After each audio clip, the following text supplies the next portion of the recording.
Hello, everyone. Welcome back to 88.1 WNIS New Albany. I'm here today with Karan Chavis. Thank you for joining me. Glad to be here. She'll be playing with her group on March 24th at the Cafe as part of the Louisville Jazz Society's signature concert series. Yes. So, Karan, once again, thanks for coming on. And I was reading up about you leading up to this interview, and I was really surprised at the amount of different artists you've played with. Saw you've performed with B.B. King and the Duke Ellington Orchestra. And so I was curious, how do you get your start in singing? What sparked the interest? So my first paying gig was when I was in the ninth grade. I was singing in the band hall. I was cleaning up and singing. The acoustics are good. And no one was there, so I assumed no one was hearing me. But the band director was on the other side of the wall in his office listening, and he came and he said, "Hey, would you like to sing with the jazz band?" Well, you had to be in junior or senior year to be in the jazz band at that time, and I was in the ninth grade, so that was a big deal. And so I got in the jazz band. It was a good and horrible experience. Good in that it gave me a lot of different experience. Horrible in that they didn't realize that singers needed monitors. And so you had this whole band blasting behind you and you couldn't hear yourself at all.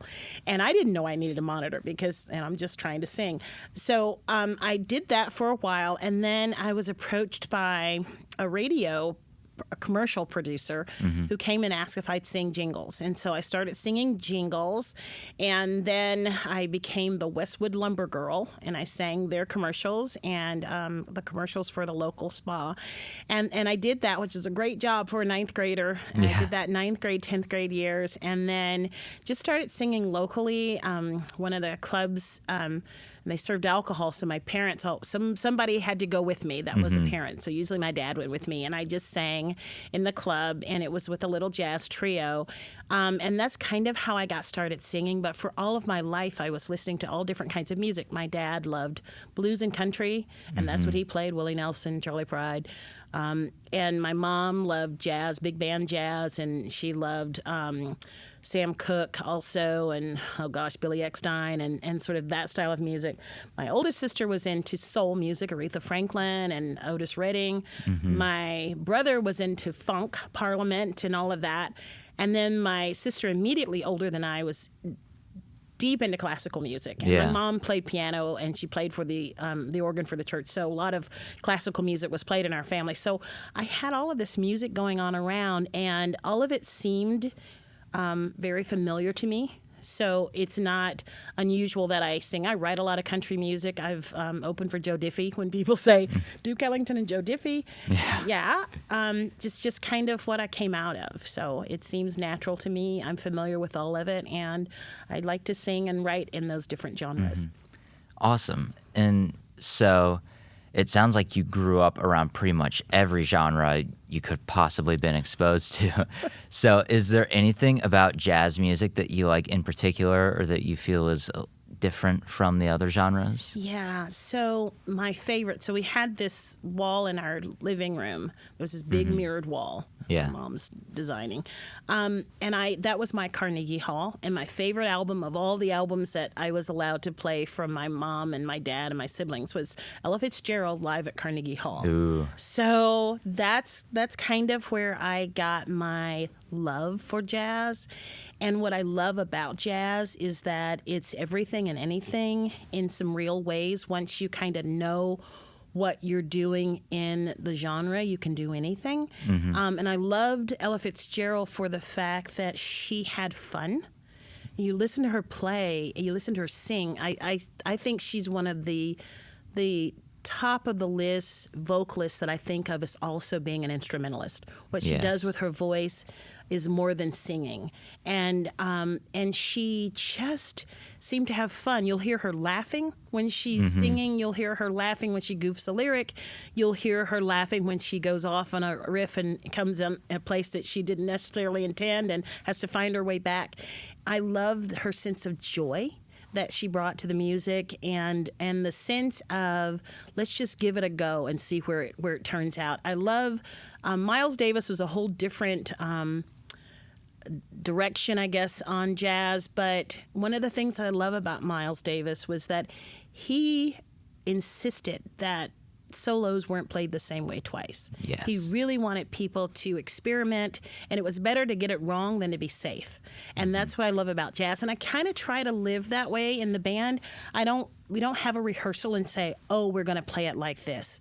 We have a rehearsal for everybody to get familiar with the song and the sense of the key and the style and the way we're going to do it. But then I may get on the stage and I may say, you pick the rhythm or you pick the style. And if you want to do it as a bossa, great. If you want to do it as a blues, great. Because it makes everybody stay in tune. You got to listen when you're doing that kind of flex. Yeah. But it also challenges us to find the fun in experimenting. And so that's what I love about jazz. It gives you the platform to do that. Yes, and I'm really glad you brought up the sentiment about improvising, never doing the same thing twice, because I was curious, do you feel it's different for you as a vocalist versus, playing a trumpet or saxophone where your voice is your instrument and form of expression when you're improvising or doing a show? I think there's a lot of sameness between what's going on with the vocalist and the instrumentalist. But I say to the instrumentalist, I got to remember the words. It's not just how it goes. I also have to remember the lyrics that go on it. Yeah, so you guys just have to remember the music. I have to remember the words. But I do think, when you go off in riffing and you go off in a scat run, you better know what's going on in the music, or you can easily get lost. I mean, you start going off on a scat, you're really improvising in the way that a musician would. So you kind of have to be able to be in the flow of the music, understand where the music's going to go, but then invent something that wraps around it. And so in that way, I think a vocalist very much lives in this sort of that same line as a musician. Great. And shifting on a little to your history as a performer, you've performed across many countries, including Japan, Mexico, the United States. How did these sort of gigs come about? Were you doing jazz, or were these for other genres? How did that go? I was doing a mix, really. So I had been playing Austin for years and playing with a group of musicians, and I had a day job, so it was really hard for me to tour. And so occasionally I could go out on the road, but what I'd have to do is save up all of my vacation time or take time off. Yeah. And so this opportunity came through other musicians who were working with agents who were booking a tour out. And so they approached me and said, hey, would you, fill a spot in our tour? And so if it's the right timing and the right opportunity, because if you're going to take, half a month off or a month off and go on the road, you got to make that balance back into what's going on in your life. I was restoring an old house, raising kids, working a job that was not a 9-to-5 kind of job. It was a job that you often took work home, and you just responsibilities that were broader than just being in the office. And then you're trying to sing. And so it had to be the kind of tour opportunity that would fit in all of that. Yeah. And so I enjoyed very much the tour to Japan. Was we were going to different U.S. Bases over in Japan, and then we were performing at the Tokyo Club, the American Club in Tokyo, and some other different venues that sort of catered to either American military or American diplomats or Americans who were expats in Japan. And so they wanted a mix. And so we had, I started the show actually doing a Louis Armstrong tune. And then we had performers who did Michael Jackson and Madonna. And so it's just a mix of music, but just all genres. But I was doing some jazz on that tour as well. Great. And so you've played many different places, many different countries, but March 24th, you're going to be here in Louisville. Yes. What do you love in your experience about just the music scene in general here in Louisville? What I love is I left Texas not sure what I would find in Louisville. And in terms of music or in terms of a community, was really embedded in the music community in Austin, but I was also embedded in sort of the academic community in College Station, a college town, the home of Texas A&M University. So I felt very much a part of both of those communities. And so to unplug from two communities and try to start over, I wasn't sure what I was going to find in Louisville in that respect. And so I was delighted to very early on, I think I hadn't even moved here yet. My husband moved here a year before me. And I was introduced to Jerry Tolson.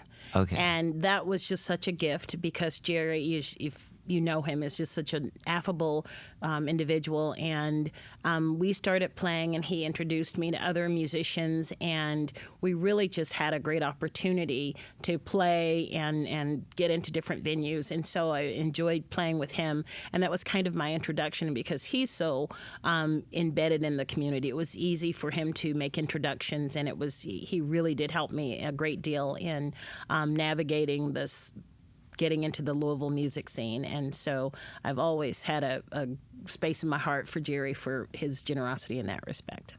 That's great, and that's great that you were able to form all those connections through him. And so shifting a little more towards the concert with the Louisville Jazz Society, who are you bringing along with you for the gig? So I normally play with a different mix of musicians. I generally Kendall Carter and Dave Clark and Tyrone Wheeler and Ted Richardson.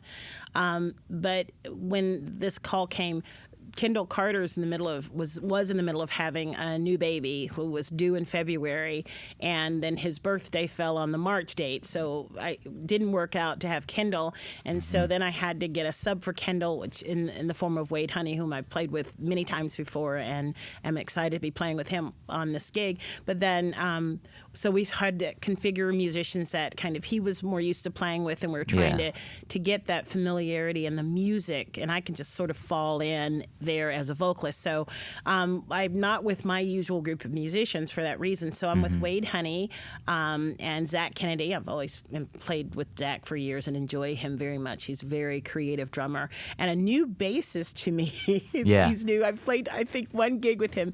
Neil, I'm going to do bad about remembering his last name. Dave Neal, I think is David Neal. Yeah. I'm sorry, he's going to kill me if I've gotten this wrong. But he's very new to me. He's the newest probably of all the musicians.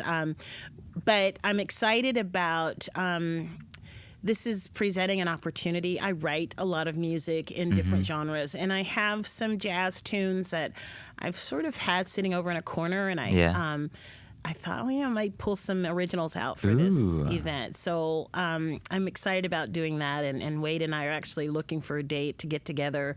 One of them I'm actually in the process of writing and have never performed. The other one I performed before a couple of times, and so we're looking at bringing some original material that I've written. Always love to hear that. And sounds like with that combination of musicians, we're going to get a really unique, personable concert experience in the sense that, it's going to be pretty new in terms of who you're playing with. So they're safe musicians, meaning they won't leave me hanging out on a limb myself, but it will be sort of not the usual structure that I have in a musical context. So that'll present a nice challenge to me, and it'll allow me to do some other things. Hey, that's jazz. There it is. So in terms of writing, when did you start composing your own music, and what made you start doing that as opposed to just playing other people's work? Gosh, my mom really loved poetry, and so all of my growing up, she was always engaging us in reciting poetry or writing poetry. And because she played piano, she also dabbled in writing original material, and so I don't remember when I wrote my first song, but I know that it was working with her in the context of I'm at the piano, she's at the piano, and I had some poetry that I had written, and now we're going to set that to music. And that's kind of how I got into it. But I remember the first time I got to hear a song outside of my head, because I don't play the piano well enough to really write by sitting at the piano myself and plugging through it. I have this weird this weird process that is so laborious. I only mention it to encourage anyone else who doesn't play that there are ways to get the music out of your head. So it's not unusual for me to sort of wake up from sleep and have a song there that came sort of in sleep, which always scares me because I'm like, is this in my subconscious because I heard it somewhere? You don't want to rip off someone else's material. But songs just kind of come. If songwriters talk about it as the flow, and I understand what they mean by that because sometimes they just come. And they just come and you can hardly get it down. So when I was a kid, I used to take a cassette recorder and I'd sort of sing the music and then I'd go back and sing how the words would go on top of that music. And then my mom would kind of help me understand kind of how to put it together, but I never got to hear it played in a real sense because, I had to sit down and write sheet music and I can't do that. So I started working with a publishing company in Nashville. And they hired me originally to just demo the material that was being written by other singers and songwriters, well, mostly songwriters, because they needed somebody that could sing a bunch of different genres, and so they could pitch the tunes. And since I could do that, I'd go into Nashville and I would sing. And they said, well, do you write? And I could say, yeah. And so I started singing songs that I had written, but I didn't have the sheet music for. And so they paired me off with a songwriter who was then trying to get the song out of my head and in a way that musicians could translate it into music. And so the first time I heard something that I've only been able to hear in my head out and played by musicians, it was the most marvelous experience I think I could have had at that point in my life, because before you've got that little earbuzz going of that same little lick that you've heard, but you can only hum it to someone, and if you're humming, you can't sing the lyrics on top of it. So I now have a process that is not quite as laborious as it used to be. I used to have a Casio keyboard that I couldn't play the keys, but what the wonderful tool was on a Casio keyboard from 30 years ago was they had chord keys, and then you had the diminished button or the augmented or the suspended, and so you could hit an F and you could run through all the different versions of that chord, and then you knew which one you needed. So I would just write, an F augmented or whatever. Then I take it to somebody who really knew what they were doing and say, okay, I can hum to you how it goes, and here's what I've worked out for the keys. And I've been fortunate to be surrounded with musicians who really could sort of take that little breadcrumb trail and go, oh, here's what you're, and I go, yes, this is a song. But now my Casio keyboard died about a year ago. Oh. And I was in the middle of composing a song for a friend's wedding, and I was just about to lose my mind because there's a timeline. The wedding date is coming, and my keyboard is no longer alive to let me find my chords. And so I tried Guitar Band or all this stuff that was out there, and these little chord generators that didn't really do it. And after being up all night one night, a friend of mine, I just posted to Facebook going, I can't do this anymore. I don't know what I'm going to do. And so a couple of friends responded and said, what you want is Reaper. Well, I already had Reaper. I didn't know there was a chord gun in Reaper. And so a friend of mine in Texas took over my computer, long distance, got me all set up, and then I was able to get the song written in time for the wedding. So now, and then in that, it's a lot easier to write. Yeah. So, yeah. That's awesome.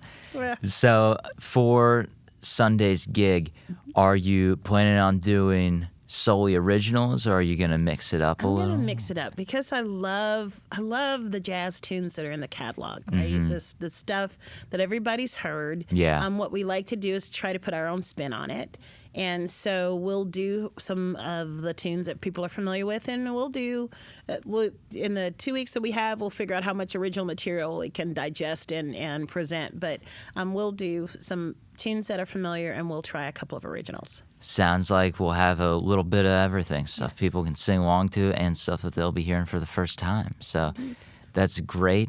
Ladies and gentlemen, once again, Karan Chavis, thank you so much for coming on. It was great talking with you, and you'll be able to see her along with Wade Honey, Dave Neal, and Zach Kennedy at the Cafe on Sunday, March 24th as part of the Louisville Jazz Society's Signature Series concert for March.